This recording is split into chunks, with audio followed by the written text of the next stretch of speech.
Ladies and gentlemen, welcome to my Game Week 4 League 1 review. If you do want to enjoy today's video, please make sure to drop a like on there for me and subscribe to the channel as well. If you are new, can we try and hit 150 likes on today's video? And don't forget to get your thoughts in down in the comment section down below. How would you assess your club start to the season and how did you get on yesterday? Now, with it being a round of midweek fixtures, we've obviously got 10 games to go through, with Rotherham versus Burton being postponed and then Bolton versus Reading being played tonight at 8 o'clock. So I'm not going to upload this at like 3 o'clock in the morning, and then I've obviously my Game Week 5 League 1 predictions coming out tomorrow. So we'll start out firstly then with AFC Wimbledon versus Cardiff City. Now, I didn't really look like there was a lot in the game. I'd say Cardiff probably did slightly edge it. I think they should have had a penalty in the first half where Seddon fouled Colwill. He doesn't get anywhere near the ball, chops Colwill down. I think he was very unfortunate there not to get a penalty, and obviously Cardiff do eventually win the game in the 92nd minute. I think a cross comes into the box, headed away by Ryan Johnson, and it's perfectly into the path of Turnbull, who strikes towards goal. It's going wide, and then it just hits off of Davies, a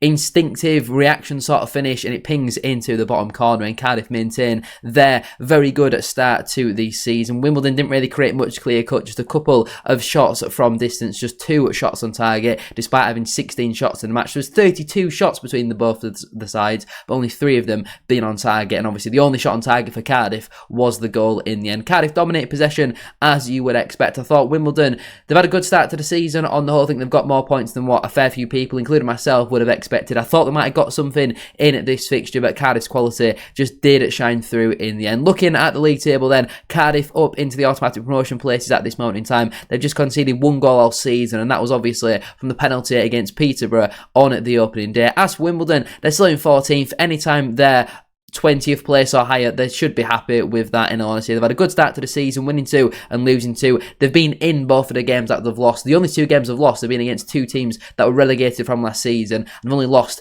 by 1 goal. So I think there's plenty of positive signs for Wimbledon. They're certainly putting up more of a fight than what I expected pre-season, but a good start to the season for both clubs. Cardiff obviously coming out the winners in this occasion. Huddersfield Town got back to winning ways in a game which, me personally, I was hoping that both teams would have found a way to lose. They picked up a 2-0 victory at home to Doncaster Rovers, and from looking at the highlights and the balance of play, I think Doncaster deserved at least a point out of this game, in all honesty. Obviously, Ben Wiles opens up the scoring with 12 minutes left on the clock. Some nice play down Huddersfield's left-hand side. Wiles eventually takes on the shot. It beats Lottatala at his near post. I don't know if it takes a slight deflection. I'm not 100% sure. 6 minutes later, Huddersfield are awarded the softest penalty that you will ever see. I don't even see what the referee could have potentially seen. Apparently there's some sort of trip in there, which is what I've read on social media. I've no idea, to be completely honest with you. It just does not look like a foul to me whatsoever. Eventually Joe Taylor does convert it. He was the man who was adjudged to have been fouled by,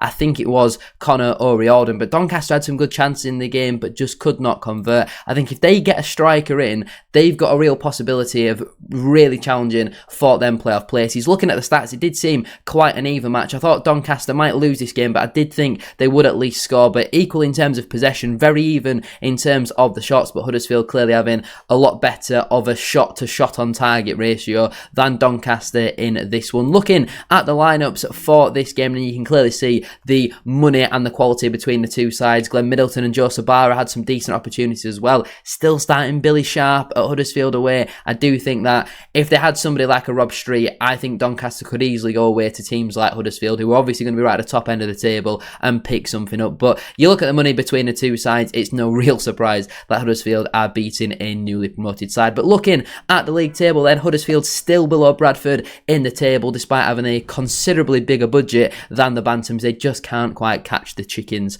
at this moment in time. Doncaster, though, they've had a great start to the season. I know their results are obviously slowly deteriorated, starting out with back-to-back wins, then a draw at home, and now a loss. But I still think they're not going to be disappointed with 7 points from their opening 4 matches and be 10th in the table. If they finish 10th, if you'd have said at the start of the season, Doncaster, you're going to finish 10th, I think a lot of Doncaster fans would have been absolutely buzzing with that. There's not been many goals in their games so far, just 8 goals in their opening 4 matches, but a really good start to the season for Huddersfield. Obviously not quite as good as Bradford City. We are the best West Yorkshire team in League 1 so far. Luton Town got back to winning ways with a 1-0 victory at home to Wigan Athletic. The only goal of the game had been scored before the 10th minute mark mark as a cross came in from the left-hand side, and George Saville with a left-footed volley into the bottom corner was all she wrote. There was a fair few occasions where both teams' goalkeepers were making what seemed to be potentially very costly errors, but the opposition just could not quite convert. Luton obviously hit the post in the second half, and the big striker, is it Nordas?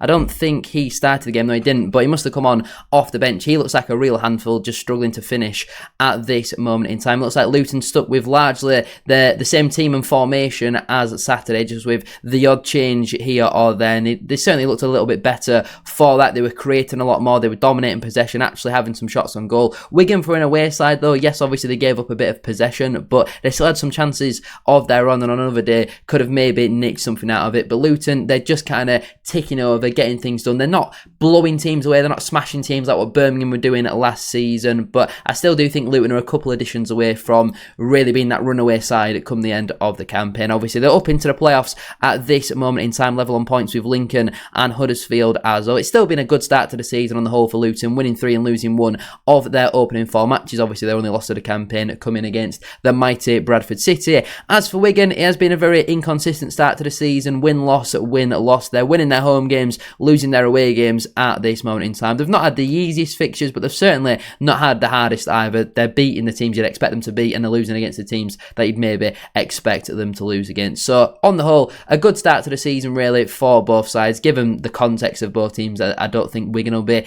that disappointed to go away to Luton and lose. Mansfield Town continued their recent good run with a 2-0 victory at home to struggling Blackpool FC. Mansfield were awarded a penalty just before half-time for a pretty blatant handball. Will Evans stepped up and up against Bailey Peacock-Farrell with the form he's been in so far this season. I did certainly expect Evans to score. He opened up his body. It was at a good height for Peacock-Farrell despite there being a decent amount of power behind it, but Peacock-Farrell would produce a save. The ball then got recycled, came back into the box, and it was eventually cleared off the line. But former Colchester man and current Nottingham Forest loan E, Jamie McDonnell, would score a brace. 2 minutes into the second half, a left-footed in-swinging corner from Regan Hendry came into the box, and Jamie McDonnell popped up, even though he's about 5'7", something like that, with a header into the back of the net. And just 8 minutes later, he would double his and the Stags' advantage again. Another corner coming into the box. Eventually, it wasn't a first contact. It would drop to McDonnell, who would poke into the back of the net for 2-0. So 2 set pieces undoing Blackpool on this occasion. I think Steve Bruce could have maybe looked to his bench a bit more to try and change things up, freshen things up. But when they've not got Niall Ennis up front, they're starting CJ Hamilton as a striker potentially. I never really saw Blackpool getting much out of this game. Obviously, Mansfield, both of their goals coming from a set play, but looking at the stats, it was total domination from the Stags. They thoroughly deserved all 3 points out of this game. They've been on a good run recently, but loads of expected goals. Yes, they had slightly less possession, but way more shots on target, more big chances. Blackpool didn't even register a single corner throughout the entire match. It has been a pretty poor start to the season on the whole for Blackpool. They're only just outside the relegation zone at this moment in time. They've lost 3 of their opening 4. They've conceded 11 goals so far this campaign in their opening 4 matches. They have obviously conceded the most amount in the entire division. They're the first team to reach double figures in terms of goals conceded, and it's just somehow they've lost at home to Stevenage. They've lost away at Exeter quite considerably. They've lost away at Mansfield, but they've beaten Huddersfield at home with 10 men for over an hour. It's just Blackpool things. As for Mansfield, they had a couple of poor results to start with against Burton and Doncaster, but recently back-to-back wins against Exeter and Blackpool. They haven't had the hardest start to the season whatsoever, so picking up some points on the board now is important. They're up into 12th at this moment in time. So recently, I think they're 3 straight wins in a row now, including cup competition. So I'm sure they'll be happy to have recently turned it around, but a really good 3 points there for Mansfield. They're the sort of games they need to be winning if they want to push on and kick on to the next level. Northampton Town's really poor start to the season continued as they were defeated 1-0 at home to Lincoln City. Freddie Draper scoring the only goal of the game, a man who back in January I would have loved Bradford City to have splashed the cash on, but it was a very simple goal really for Lincoln, but there was nothing simple about the finish. Goalkeeper plays the ball long, eventually it's flicked on to Derek, where he swings the ball into the box. Freddie Draper then on the edge of the penalty area, right-footed first time volley off the post into the back of the net. Outstanding strike from the young lad, and that is what Lincoln need to see more of, him scoring goals like what he did in a Walsall shirt. He got his new contract a couple of months ago, and now he needs to start delivering and scoring scoring goals on a more consistent basis. Northampton piled the pressure on in the second half. They had a couple of goal line scrambles, but just could not get that ball into the back of the net, and I feel like that is going to be a big problem for the Cobblers for the remainder of this season. Looking at the stats from the game then, I mean, it seems to be pretty much a smash and grab from the Imps in this one. 39% of the ball, 3 shots, scoring with their only shot on target in the entire game, but in 2 years' time, wherever these teams are going to be, regardless of the division, you're only going to look back and think about the result. You're not going to think about, oh, well, Northampton had 10 shots to Lincoln's 3. No, you've got to stick the ball in at the back of the net, and you just look at that Northampton front line. They're just never going to score goals with Ethan Wheatley up front, with Tommy East coming on off the bench. They need to go and sign 1 or 2 strikers, get some real firepower in their wing positions as well. They need to start scoring goals. They're not going to do it with Ethan Wheatley up front. I'm telling you now, Northampton are definitely going down unless they spend some money in this transfer window. Lincoln, though, I think on the whole, if they don't pick up any injuries, they've got a really, really good at starting 11. They've got some decent options to come on off the bench as well. So good win for the Imps. In terms of the league table then, Lincoln are only just outside the playoffs at this moment in time. It has been a positive start to the season for them. 3 wins and a loss from their opening 4 matches, beating Reading, Plymouth and Northampton, and only losing away at Wimbledon when obviously they went down at 2-10 men at 0-0. So it has been a really good start for the Imps. As for Northampton, they are still in the relegation zone at this moment in time. They've lost 3 and drawn 1 of their opening 4. They should have lost this game against Bradford City as well. We had some really good chances in that game, but they've only scored 1 goal so far this campaign, and that was a set play on the opening day against Wigan. They never look like scoring. It's been an awful start for Northampton, and I don't see them getting out of this bottom 4 now, to be honest. Peterborough United have had an equally bad start to the season as their rivals, and they were defeated yet again, this time by Barnsley, who continued their very good start to the season. The only goal of the game being scored by Caelan Vickers. He had the ball on the right hand side, cut in, shot with the left foot, and David Cagbu just deflects it past the on-rushing Reyes. Peterborough had some good chances in the game. I think Adam Phillips had a decent opportunity in the second half as well, which was well saved, but on the whole, Peterborough just looking really, really poor once again. They made a couple of additions over the last week. I don't know how many of them actually featured in this game. Obviously, they made a few changes. Lolos and Lisby came into the starting 11, but defensively, that back line does look pretty frail. Going forward, there's loads of potential there, but as of right now, is there much proven League One quality? You look at the Barnsley squad, there's loads of quality in at this starting 11. Maybe not necessarily much in the squad, but certainly in terms of the starting 11, and a great goal from Vickers, who started adding end product to his game. That was a little bit of a concern from his time at Mansfield. Now he's scoring goals. Yes, there's a bit of fortune about it, but Barnsley have come away from the game with the 3 points again, and it was definitely deserved. Better than Peterborough in every single metric. More XG, more possession, more shots on target, more big chances, more corners. Peterborough were totally outclassed from minute 1 to 90. They need to get some more experience into the side. I mean, they've signed Tom Lees and they've not even played him. They've stuck with a Cagbu and Nevitt. I just don't really understand. Was he on the bench for this game? He wasn't even named on the bench, so they've signed a player who can't play, or he's injured, or I'm not 100% sure. And obviously they brought in Ben Woods and he's still injured as well. Barnsley, they're in 3rd position at this moment in time. Great start to the season for them, considering the couple of red cards that they've had to deal with. To win 3 and draw your other match, speak English, to win 3 and draw 1 of your opening 4 matches is a really good start to the season for Barnsley. They're a different side under Conor Horahan, and I certainly see them challenging really competitively come the end of the campaign at the top end of this pitch. As for Peterborough, they're rock bottom at this moment in time. They've had an awful start to the season, 4 straight defeats on the bounce. They've not scored from open play, just 1 penalty goal for them so far this season, 7 conceded, and they play Bradford City on Saturday.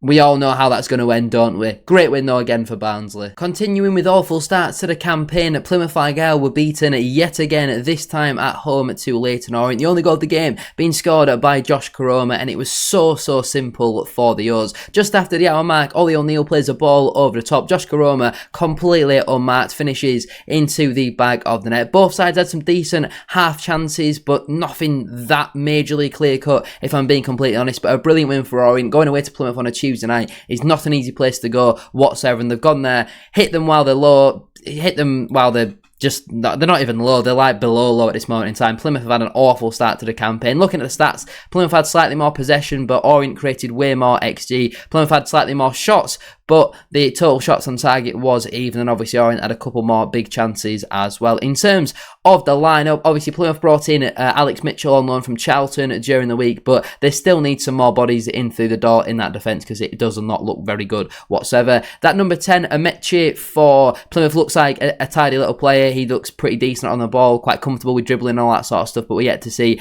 any kind of real end product on a consistent basis. Obviously, he did score a very good goal at the weekend against Lincoln, but I just think this Plymouth team needs more. Their board needs to spend money, and if they don't, they're going to be in a little bit of trouble this season because obviously they are right now at second bottom. They had an awful start to the season. It's 4 straight defeats on the bounce against Barnsley, Bolton, Lincoln and Orient. That's not an easy start to life back in League One, having ended the season quite positively last year, but then having loads of change and turmoil over the summer. Them 4 fixtures, not the easiest in the world, but you've got to at least show a bit of determination. You got to throw your body on the line. Your defending has to be better because some of the goals they've conceded have been very weak. They've conceded the second most amount of goals in the entire division. Only Blackpool have conceded more so far this campaign. It has been awful. I don't see them finishing in the bottom 4, but I think I'd like to see a bit of investment into this Plymouth squad. It definitely does need to happen. In terms of Orient, much better start to this campaign than last year. They've got a couple of good wins against Plymouth and Wigan as well. They've got a good point against Stockport. Obviously lost on the opening day against Huddersfield, but they've not had an easy start to life this campaign either. They're not the easiest fixtures in the world. So a positive start for Richie Wellens' side, who is for me one of the best managers in this division. As for Plymouth though, their owners need to start splashing some cash. We saw some incredibly late drama at Vale Park as Stevenage had a very, very late comeback to maintain their excellent start to this campaign and beat Port Vale. I don't think many teams will go away to Port Vale and win this season, certainly not on a Tuesday night. Laurent Talai opened the scoring up for the visitors just 11 minutes before half-time. Ball played through by Jordan Shipley. Talai rounds the goalkeeper, then cuts back on his right foot and whips it into the back of the net. Great finish for him. I think that's his first league goal of the campaign. I don't think Vale have scored many so far this season, but they just switched off in the back end of the match completely. 2 very well taken goals by Jamie Reid, but from a Vale point of view, it's so poor in terms of defending. Long throw comes into the box from Stevenage, not dealt with, flicked on to the back post, and I think Mo Fowl just completely falls asleep. He's caught ball watching, and Jamie Reid smashes home into the back of the net. And you're thinking at that point, Port Vale probably deserve to win the match, but they've been sucker punched at the end. Just make sure you don't go and lose it. And then they kind of half clear a long throw do at Port Vale. Eventually a cross comes back into the box. It falls to Jamie Reid, who just twists Ben Hennigan inside out and drills it low into the back of the net. Outstanding from Jamie Reid, who has proved for a number of years he's a goal scorer, and obviously did it last year and the last couple of years really in League One, and he's continuing that into this season as well. Port Vale probably deserve to win, if I'm being completely honest, and they've come away again unstuck with no points. But this is my problem with Port Vale. I said it in the summer. You had a very good League 2 starting 11, and in the summer you've largely signed players who are not going to come in and start or are not better than what you've already got. And I didn't understand that recruitment policy, and it's these type of matches and these type of results where I look back on what I've said there and gone, I'm spot on. If you would have signed a bit more League 1 quality to come in and start, then you'd be in a much better position. You'd been able to see games like this or get that second goal and kill it off, because they deserve to win based on how they played, but they just weren't good enough in both boxes in the end, as the scoreline does prove. Possession was fairly even. Neither of these sides really care about having the ball. Obviously Port Vale created more XG, had more shots on target. Both teams had 3 big chances, with Port Vale having more corners as well. But I just look at the Port Vale starting 11, how much League 1 quality, proven League 1 quality is in this side. You'd probably say Cameron Humphreys, you'd probably say Mitch Clark's good enough for this level, Ryan Crowsdale's decent enough for this level, Laurent Talai, maybe Ronan Curtis, but you look like Liam Gordon, Marco Morosi, Jesse Deborah, Connor Hall. Are these good League 1 players? Jordan Shipley, Fonso Ojo, are these good League 1 players? I'm not 100% sure. You look at the Stevenage side, loads of quality in there, very good at what they do. Alex Ravel deserves a load of praise for his start to the season. They're top of the league, only team to have won all 4 of their opening matches. They've had an unbelievable start to the season. They've not had the hardest fixtures in the world. You look looking at Blackpool, Rotherham, Northampton, and then Port Vale. So they could have been a lot harder, but you can only beat what's in front of you, and Stevenage are certainly doing that. Port Vale, outside the relegation zone at this moment in time. I think as long as they don't go down, their fans will be relatively pleased with that season, but they deserve more than 2 points, which is all that they've got right now. They probably could have nicked a point against Rotherham on the opening day. They should have beat Cardiff. They scored a goal which was wrongfully disallowed in my opinion. Harsh red card against Burton, and definitely deserved at least a point, if not all three, out of this one against Stevenage. So they're not quite getting the rub of the green at this moment in time, but I guess that's just what happens in football. When things are going for you, you get the luck. When things are going against you, you get even worse luck. It's just sometimes what happens, but well done to Alex Ravel. His team are absolutely flying so far. Don't forget, if you are enjoying, to like, comment and subscribe. Let's move on then to Stockport County 1 at Bradford City 2. Normally when I do these I wear a Bradford City shirt to show that I'm a Bradford City fan, but for those who are new around here, I am a Bradford City fan. This was such a big contrast in terms of the two halves. First half, Stockport played us off the park. They were outstanding in every aspect. They were better than us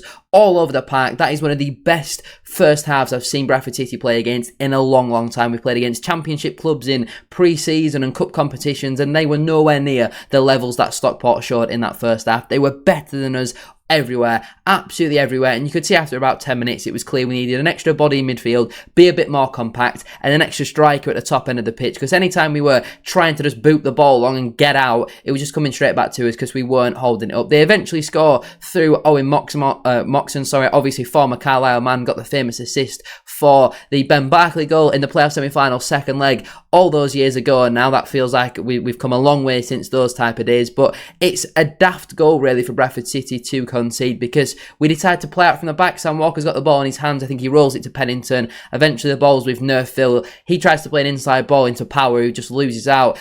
They go forward, it's cleared by Tilt, falls to Moxon on the edge of the box, and a low left-footed strike into the bottom corner. Great finish, to be fair to him, but it was just such an unnecessary goal for us to concede. Sam Walker made 3 or 4 really good saves in that first half to keep the scoreline down. It should have been about 4 or 5 to Stockport by half-time, but it wasn't. We stayed in the game. Somehow we managed to just about stay alive. At half-time, we made a double substitution. We went to that extra man in midfield. Instead of playing the 3-4-2-1, we went to a more traditional 3-5-2. We're a bit more compact and brought on Will Swan. Within 3 minutes of him coming onto the pitch, he would tap in at the equaliser. Quick free kick taken by Max Power. The Stockport defence are asleep. Stephen Humphreys smashes across goal in that corridor of uncertainty, and Will Swan just taps it into the back of the net. Dave Chowner came out in his post-match interview and was slandering Owen Moxon without naming him for not tracking the run of Will Swan. Well, what about the man who's meant to be marking Stephen Humphreys, who was just completely asleep? What about your goalkeeper who's not come and claimed it? I thought it was very harsh to critique Owen Moxon for that when he was one of Stockport's better players on the night, in my opinion. Eventually, former Stockport man Anthony Sarcevic would score the winner. The ball falls to Alex Patterson midway through the Stockport half. He kind of just lifts one over the top, and after the Stockport defence just falls asleep, Anthony Sarcevic sweeps around the back, smashes in at Corey Addai's near post. He'll probably be a little bit disappointed not to have saved that one, but a great finish from Sars, who chooses not to celebrate, but then turns around and beats the badge, the Bradford City badge, on his chest to the travelling away support. And I could not believe it when we went 2-1 up. Then Stockport are piling on the pressure, balls are coming into the box, there's been loads of blocks made, there's saves being made, and obviously then we get to the 94th, 95th minute, where we're actually over the 4 additional minutes, but a corner's cleared. Eventually the ball is played to Ollie Norwood on their right hand side. He then swings the ball into the box. It's missed at the near post by, not 100% sure, one of the Stockport players completely misses it, and it falls to Anderson at the back post. He's got 2/3 of the goal to aim for, and Sam Walker out of nowhere produces one of the best saves you will ever see. Certain pundits claim that Sam Walker was not good enough for League One. Certain content creators who are Bradford City fans, who you're watching right now, claim that Sam Walker shouldn't have been given a new contract in the summer, and that's why I don't get paid 100+ grand a year to make those type of decisions. Because what a save, and what a start to the season Sam Walker has had. He made a brilliant save last week away at Blackburn, and a couple of other decent saves as well, but yesterday, that save right at the death. The Stockport fans are all claiming that it's gone in and slandering the referee and all that sort of stuff. The referee, I hate Tom Parsons. I think he's an awful official, but I don't think he was too bad yesterday whatsoever, and yet the ball clearly did not go over the line whatsoever. We've got a little bit of luck in the way that he saved it. It's gone off the post and back into his grasp, but I cannot believe we've gone away to Stockport and won. In their last 11 home games, they've won 10 and drawn the other one. They've won their last 6 home games on the spin. They're coming off the back of a rollicking from Dave Challoner. They were outstanding in that first half, but we just got the job done. Graham Alexander's Bradford City, we're not here to make up the numbers. And Dave Challoner comes out in his post-match interview and he's really salty, I think is the best way to describe it, saying that we're basically just aimlessly hoofing the ball to the top end of the pitch, but their defenders couldn't deal with them perfectly position channel balls. It wasn't just an aimless hoof and try and play off second balls. They were perfectly executed channel balls. You look at the stats, it was total domination from Stockport. There's not going to be many teams, though, that go away to Stockport and win. And we're one of them teams. Obviously, we've got Peterborough on Saturday, who are bottom of the league, have had an awful start to the season. It's definitely going to be 1-0 Peterborough, with Brandon Cahill scoring, but nobody could have expected us to pick up 10 points from our opening 4 matches. I am outstanding. The job Graham Alexander has done, and he's continuing to do so, absolutely outstanding. That tactical change at the break, Challoner just didn't know what to do to adapt, and we just wanted it more. The fight, the grit, the determination in that second half was absolutely outstanding. Stockport dropped out of the playoffs and down to 8th in the table. Their performances, apart from that opening 45 minutes against us, have been pretty poor on the whole, and their last couple of results are starting to show that now. They have not had a great start to the season on the whole. It's not awful. They're still only 5 points off top of the table, and I'm sure eventually they will click into gear when more players start getting back to fitness, when they get a couple of players back from injury as well. But the money that's in that Stockport squad, you look at the starting 11 yesterday, there's multi-million pounds that have been spent on transfer fees on their team. I think we've signed Jensen Metcalf for a transfer fee. Kieran Kelly might have come in for a small compensation package when he came over from Ireland, but that's about it. I think we have the oldest average age in League One in the opening 4 matches. We've got the second oldest average age in the EFL in our starting 11 in the opening 4 matches, and we're winning football matches, so I couldn't care less. What a start to the season. Graham Alexander, mwah. And finally then, we have Wycombe Wanderers 0, Exeter City 1. If any goal was going to sum up Wycombe's start to the season, it's this one that Exeter score in the 83rd minute. It's very scrappy, bit of head tennis.